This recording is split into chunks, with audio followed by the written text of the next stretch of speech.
It's Wednesday, September the 6th, 2023, and this is Things You Might Have Heard. This is where we will present for you in moments yesterday's latest in information, politics, current events, and pop culture, your go to source for supplemental news because we give you a big chunk of mainstream and a big chunk of unconventional. And today it's a whole lot of people getting people's business, to be honest. We have lots of stuff for you today. The 8 stories presented for you, including, if you're watching the video, the teaser graphic. Yeah, we're going there, but we're going there in a kind of an interesting way, a weird twist on the trials, you will say, for Alex Murdaugh and 7 other stories popping up today. If you want more details about how we do this and why we do this, check us out at our website, thisisconversationproject.com. This gives you a chance to see what we're doing in less time talking about it like right here. So let's get out of the right here's and get into the news for this morning. Today, as I said, it is Wednesday, the 6th of September, 2023, and here are the 8 stories that you helped us pick out because you deemed them conversational. We'll explain that in just a bit. So, story number 1, let's get this out of the way because we teased it. You got into it because you care about this guy, but not the other guy. Headline is Josh Peck, fans panic before realizing RIP Josh is trending for MAGA crusader. On Sunday, there's a whole lot of love, if you will, a lot of tweets and the RIP Josh hashtag popped up on the X platform, the Twitter platform, and people were freaking out because they thought Josh Peck had died. Not sure why they pulled Josh Peck out of that. They could have pulled any other Josh Dumel, Josh Brandon, anybody, but they pulled Josh Peck.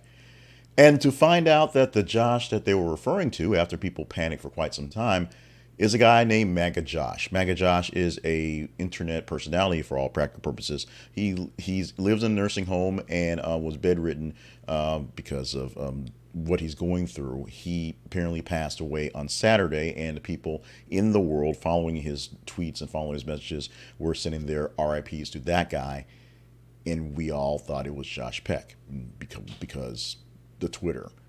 That is what happened. No more further information about MAGA Josh after this detail because it was essentially an inside thing for folks there.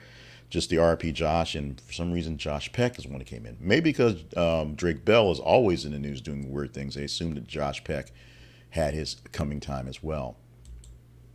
Still dealing in people's business, Joe Jonas has filed officially for divorce from Sophie Turner. 4 years of marriage is the term there. Now, the rumors are swelling that they were planning on a divorce for a couple of days and they've not replied to it.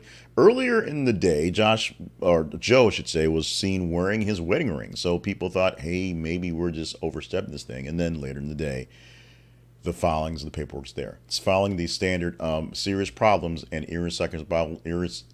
irreconcilable differences.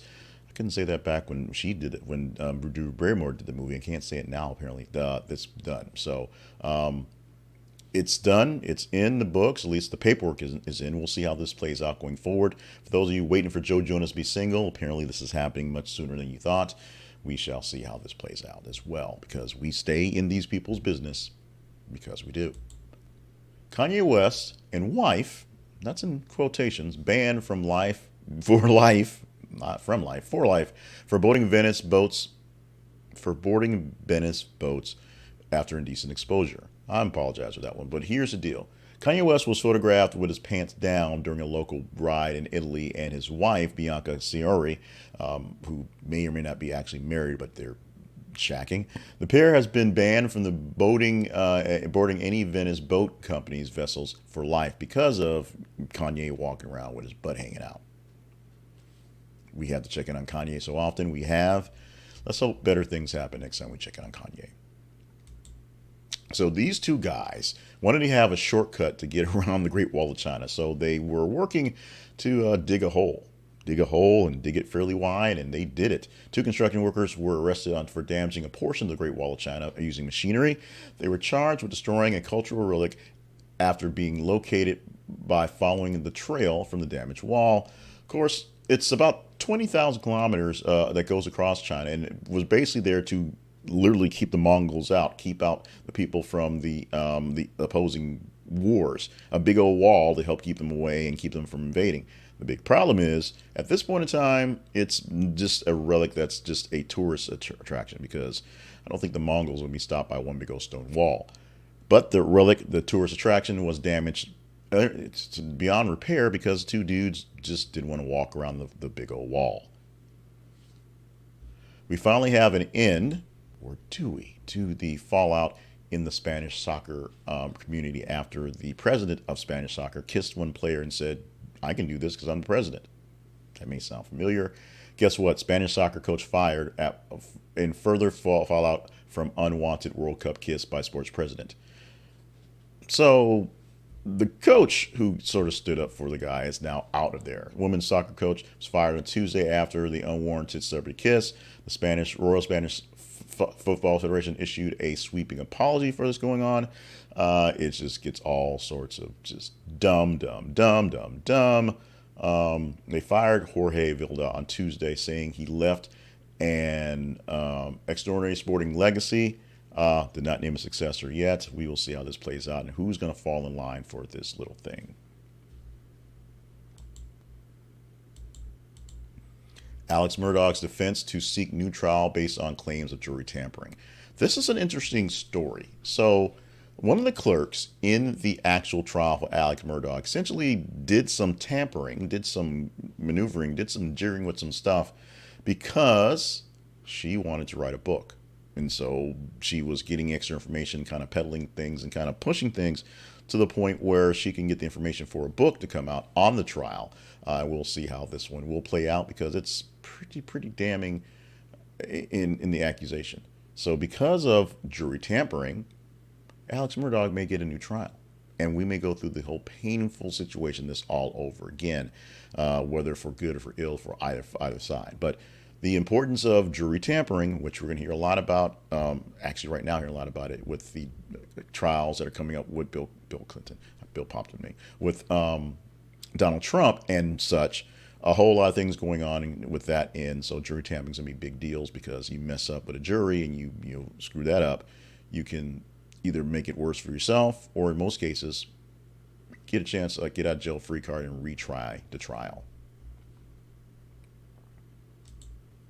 Bill Maher gets critical about WGA strike. Bill Maher spoke with Jim Gaffigan on a podcast and said that he didn't know how late night television had survived up until now, while Gaffigan argued that the hosts have developed a relationship with the audience. But Maher basically said that the writers themselves, although they are talented, what they're looking for in the strike, what they're actually asking for are, quote, kooky demands. Gaffigan agreed that the writers are getting screwed a bit by streamers, but said that show business is made this make or miss league to hit things going on. The back and forth basically said that Maher, basically is saying that the writers, they should get better conditions, but what they're asking for is a bit over the top and not exactly realistic what's going on. I'm not sure what's going to do for his writers when he gets back to work, but not exactly the best thing to say for the folks who support you directly going forward. Although the big companies who actually pay him all that money, it's probably in league with them more or on top of that. And we're not getting away without getting Donald Trump into this one. But this is a story which is actually a commentary that's an interesting read. It brings up Donald Trump, brings on Ethan Nordine, it brings up Boris Johnson and CM Punk, who recently, if you're not a wrestling fan, known for kind of throwing pipe bombs, explosive thoughts about the business and his bosses in real time. And the fans love him for that. And he was bounced recently from his job at All Elite Wrestling because of just 2 years or so of being there and just sort of being a jerk about things. Boris Johnson, of course, finally officially leaving the party after lying. Donald Trump, of course, doing a series of, they're calling them gaffes these days, between coming out in 2016, but at this point, going to trial for all the sort of things he's done. Ethan Nordine, a proud dean, getting 18 years sentence for January 6th. Someone else getting 22 years sentence for January 6th. Are these people who are the toxic men in the nation, big time folks who make the problems go for us, going away in big time? Read the articles from the Independent. It's a commentary, so it is. It's just what it is. But read that and give us some details on what you think about that one. Today's apologies, errors, and omissions are coming to you from a story that did not make it into the range, so we had no chance of actually talking about it.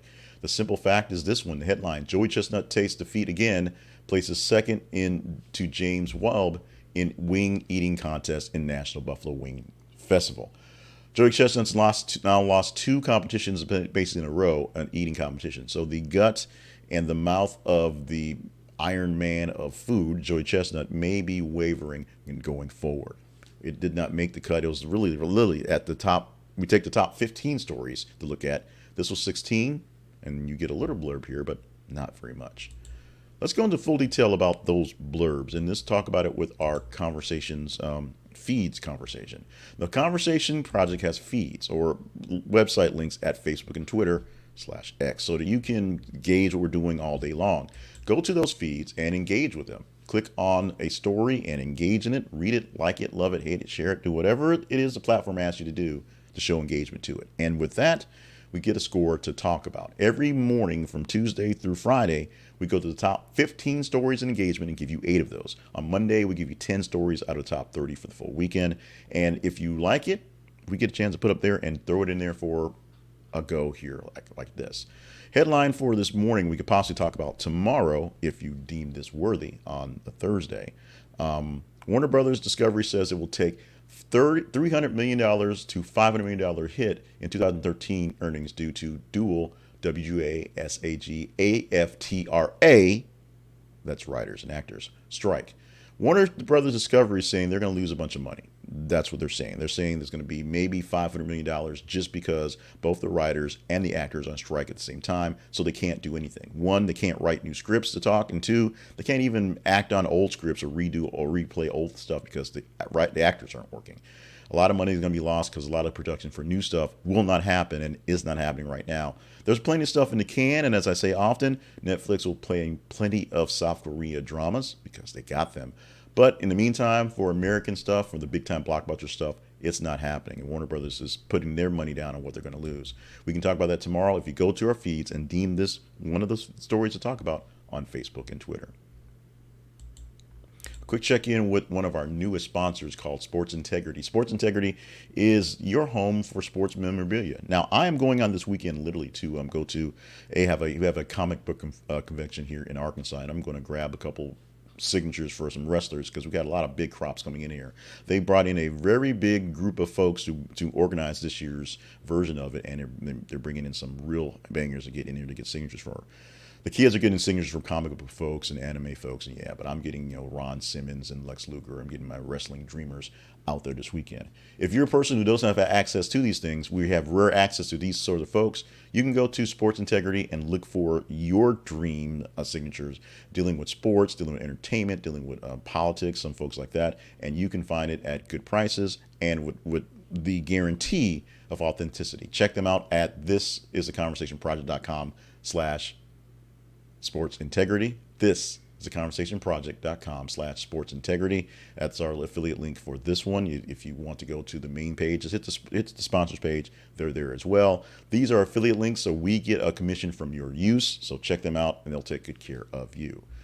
Very quickly, let's talk about the Conversation Project directly, which is us. The Conversation Project lives at thisisaconversationproject.com. You've heard that website many, many times. We want you to go to that website and learn more about us. We do this thing here that you're watching or listening to, the Conversation Project's things you might have heard. It's a 5 days a week updates in the morning news. We also have weekend news updates or replays, if you will, and little things where we give you details on sometimes little cute little factoids. Sometimes we go kind of deep in the quick 60 seconds we have to give you in the TikToks and the YouTube shorts. We give that to you as a service, more or less as a way to keep myself sane and make sure I'm still sort of being a broadcaster.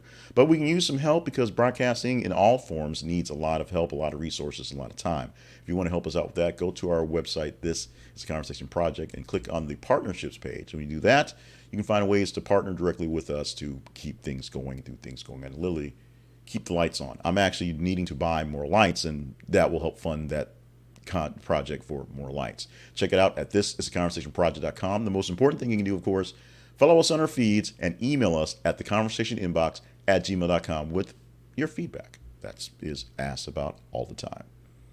We are blazing fast, so let's go ahead and just wrap this thing up and get into the fun stuff, which we have the second show, if you will, which happens at the end of all the busy stuff, and it's starting right now.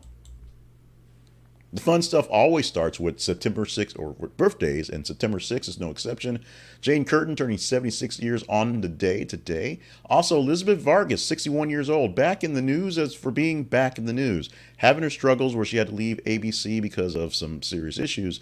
Now back rehabbing in more ways than one on the what looks like a rehab station, News Nation, with a new show every for an hour every night on News Nation. And I tend to watch her 3 out of 5 nights, so I enjoy her. She's doing fairly good. The slant's a little weird over there, but hey, we're glad that she has a gig. Elizabeth Vargas, 61 years old on the day, and Idris Elba is 51. We're just gonna put it out there, quickly walk away before things happen, because things always happen when we start talking about Idris around here. History lesson for today. Starting off in 1970, today, the 6th of September, Jimi Hendrix played what turned out to be his last ever performance at the Love and Peace Festival in the Isle of Fernand, Germany. And in 1995, Cal Ripken Jr. broke officially Lou Gehrig's record of 2,130 consecutive Major League Baseball games played at Camden Yards in Baltimore, Maryland. And finally, 2020, a strain of bacteria nicknamed Conenobacterium, because we're like that, survived 3 years attached to the International Space Station in open space. I'd be a little worried about Conenobacteria. Today, celebration, we're going to something simple. Coffee ice cream day. Coffee ice cream day. Coffee ice cream day. Ice cream is great, so if you're not the coffee ice cream fan, then, just get some and just sort of wave it around and pretend like it's coffee ice cream. But just specifically today is a day for coffee flavored ice cream, the Java chip type ice cream going on. You want to substitute for a Frappuccino? Go ahead, I guess it counts. You want to get yourself a Jamocha shake at the Arby's if the machine is working. Milkshake, ice cream, it goes. But today, get yourself a serving or 2 or 5 of coffee ice cream to celebrate Coffee Ice Cream Day. And finally, one more thing you might not have heard. When you arrive at your vacation destination, you'll be ready for Instagram glory with your smartphone. But some of the most important photos should be taken before you arrive. Travel experts say you should snap a pic of everything, from documents to travel friends, back up the photos to the cloud so that you can get them from anywhere. Snap photos of your car, your license plate, parking space, your parking deck and section sign, the boarding pass, the passport, your luggage, its airline tags, the contents of your luggage, your kids, and even your spouse. This is a serious thing for in case something happens. You will have a picture to show of what it was you had, or if it's a person, what the person looks like, if they need to be found. This is a very, very serious thing to go along with what's going on. So take pictures of your possessions, take pictures of your people, take pictures of your friends you're traveling with, take pictures so you have that on record. With that, we're going to say on record that we're done for September the 6th, 2023. This Wednesday edition is now wrapped up. I am Jay Cleveland Payne. Thank you so much for joining us for Things You Might Not Have Heard. We cannot do this without you, literally, because we ask you to tell us what to talk about. You put the words into our mouths every day. So go to our feeds on Facebook and Twitter and tell us what to talk about. Yeah, tell us what to talk about every single morning. You can also email us, as we say, at theconversationinbox@gmail.com, so you can tell us what to talk about, and you can help us tell us more what to talk about by going to our partnership page and partnering up, where you get direct access to what's going on. We're gonna, like I said, we are blazing. It is like record time today, so stay limber, stay hydrated, stay on task, and prepare for what hopefully is a good Wednesday. We're gonna say we're off to a good start because we're off to an early start, and roll from that. Have a great Wednesday. We will see you tomorrow. Remember, you're picking the stories in the feed, so we know what we're talking about for tomorrow. You tell me what to talk about on the Thursday edition of Things You Might Not Have Heard.